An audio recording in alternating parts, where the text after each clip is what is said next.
Listen, Linda, listen, okay? Okay, I have a lot to say and I'm gonna just say it. Rudy, throw in some Kingdom Hearts music for this because we are about to deep dive into Kingdom Hearts. Kingdom Hearts, for those of you not in the know or who have been living underneath a rock for forever, is a series of action-adventure role-playing games developed and published by Square Enix. It is a collaboration between Square Enix and the Walt Disney Company, and is under the direction of Tetsu Nomura, a longtime Square Enix employee. Kingdom Hearts is a crossover of various Disney properties based in an original fictional universe. The series centers on the main character Sora and his journey and experiences with various Disney and Pixar characters, as well as some from Square Enix properties such as Final Fantasy, The World Ends With You, and Inhandar, in addition to the original characters and locations created specifically for the series. The primary plotline of the series sees the protagonist clash against the multiple incarnations of Xehanort, the primary antagonist. The series consists of 13, holy crap man, 13 games? I've only played like 3. God, I made an error, but here we go. 13 games. Available for multiple platforms and future games are planned. Most of the games in the series have been positively received and commercially successful. As of November 2021, the Kingdom Hearts series has shipped more than 35 million copies worldwide. A wide variety of related merchandise has been released along with the games, including, but not limited to, soundtracks, figurines, companion books, light novels, a collectible card game, and a manga series.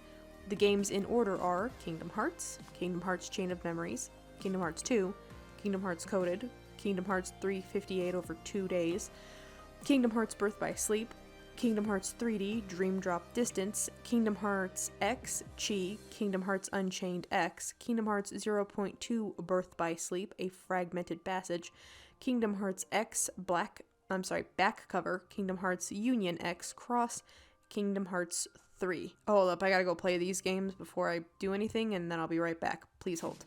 Many hours later. Okay, 36 hours later, I'm done with the games, and I can now just gush about all of them. First things first, the music is wonderful in these games. From the opening and closing songs to the world music, even to the battle music. A solid 6 out of 10. The reason why I give it a 6 out of 10 is because if you get stuck on levels or stuck in worlds, the music becomes almost too repetitive to the point where it starts to aggravate you. Not because it's not good, but because you're sick of hearing the same do do do do do do do do do do do do do do do do melody. I know that's The Legend of Zelda, but that's the only thing I can think of right off the top of my head. I've played too many games and there's too many songs. The bad guy always somehow being the same old man fighting his ex-boyfriend for the same dumb reasons. 7 out of 10. We understand that because all new villains are Xehanort, and somehow it never gets old because they always try and pull that, oh no, it's a new villain. Who is it gonna be? Our table. It's broken. It's always Xehanort. No matter what happens, it's always Xehanort, all because he's fighting with his ex-boyfriend over the same fucking reasons. Still a 7 out of 10. We understand. We give it. But I need to gush about Sora and Riku. Let's just throw some gay fan art up real quick and then talk about it. Sora and Riku have been a constant factor in this game from the word go. Sora is the softest child I think Disney has ever put their name on, except maybe Cinderella or Rapunzel, but he is. Riku, on the other hand, this lovely little emo boy, has been shown to care almost to the point of being a yandere for both Sora and Kairi. Riku joins the darkness for all kinds of reasons, but soon finds his way back and is a badass when you get to play as him. Sorry, Sora, you have 2 stoners with you. And Riku is over here just not having time for anyone's attitude, not even his own. The best part about these games, other than all the Disney worlds you get to go explore, is the fact that they just throw in these Final Fantasy people in the mix and call it good. I feel like Kingdom Hearts is the best kind of Mad Lib to ever grace the world. Like, listen to this sentence and tell me I'm wrong. I am about to say this sentence, and then you tell me that it doesn't sound exactly like Kingdom Hearts. A boy, a duck, and a dog go to Wonderland and fight Sephiroth so they can stop the powers of darkness with friendship and love. It sounds like a Mad Lib, and it's wonderful, and it's great, and so much to talk about. Kingdom Hearts was a fun game to play. It is so fun to me that you have Donald Duck, a mage who can heal you, and yet he never does until you've already used a stupid health potion to do it yourself. Riku was the most extra emo boy ever until he got smacked in the face with how much Sora loved him. Kairi was not a passive person in the games until later installments. The whole game is comedy gold. Like, the cutscenes are so bad in the early games, it's amazing that nobody went back and was like, The lip flaps not only do not work with this, but they do not match at all whatsoever.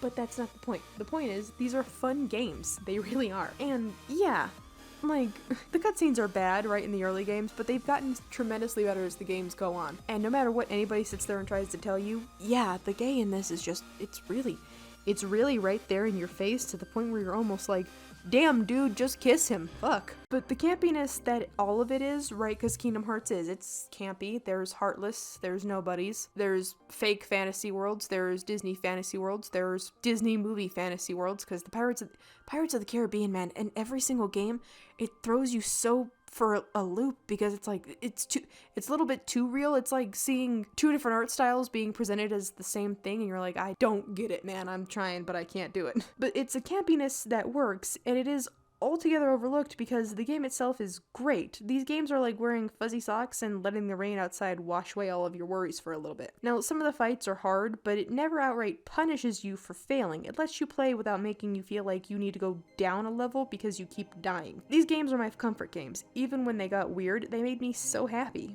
I didn't have a point to this, I just wanted to gush about Kingdom Hearts. Also, side note to this, the Kingdom Hearts games overall, the main message of it is quite literally, you're stronger as a whole, as in the more people you have around you, the more of a support system you have.